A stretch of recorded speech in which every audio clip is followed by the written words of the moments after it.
মধ্যপ্রাচ্যে নতুন করে যুদ্ধের ছায়া নেমে এসেছে। ইরান ও ইসরায়েলের মধ্যে চলমান সামরিক সংঘাত দিন দিন আরও ভয়াবহ রূপ নিচ্ছে।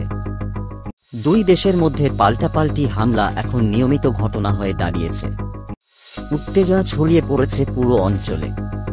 ইরানের সশস্ত্র বাহিনীর মুখপাত্র রেজা শরিয়ত এক ভয়ঙ্কর হুঁশিয়ারি উচ্চারণ করে বলেন, আগামী দিনগুলোতে ইসরায়েলের কোনো এলাকা বাসযোগ্য থাকবে না। অঞ্চল ছেড়ে চলে যান। তিনি আরো বলেন, জমিনের নিচে লুকিয়েও লাভ হবে না, কেউই নিরাপদ থাকবে না সেখানে। আমাদের লক্ষ্য ইসরায়েলি জনগণ নয়, তবে তাদের যেন মানব ঢাল হিসেবে ব্যবহার করা না হয়। এদিকে ইরানের শীর্ষ সামরিক নেতা ও ইরানিয়ান রিভলিউশনারি গার্ড কোর আইআরজিসির জ্যেষ্ঠ কমান্ডার মোহসেন রেজাই জানান, যুদ্ধ যদি চলতেই থাকে তাহলে এমন বড় পদক্ষেপ নিতে হতে পারে যা গোটা অঞ্চলকে অস্থিতিশীল করে তুলবে। রেজাই আরও বলেন, আমেরিকা ও ইউরোপের জ্ঞানী মানুষদের উচিত দ্রুত এই যুদ্ধ থেকে নিজেদের সরিয়ে নেয়া, নয়তো আমরা চুপচাপ বসে থাকব না।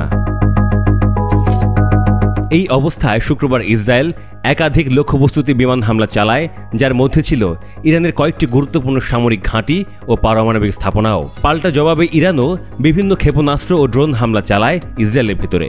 এই পাল্টাপাল্টি হামলা এখনও থামেনি। দুদেশের সীমান্ত জুড়ে যুদ্ধকালীন প্রস্তুতি অব্যাহত রয়েছে। আকাশপথে নিষেধাজ্ঞা আরোপ করেছে একাধিক দেশ। এদিকে হোয়াইট হাউস থেকে দেওয়া এক বিবৃতিতে যুক্তরাষ্ট্রের প্রেসিডেন্ট ডোনাল্ড ট্রাম্প বলেন, আমরা বিশ্বাস করি শান্তি সম্ভব, দুই পক্ষের সঙ্গে সংলাপ চলছে।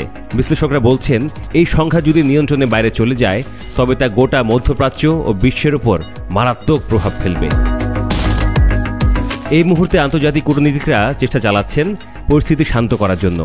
তবে দুই পক্ষের বক্তব্য এবং সামরিক প্রস্তুতি দেখে শান্তি শীঘ্রই আসবে কিনা তা নিয়ে দেখা দিয়েছে গভীর সংশয়।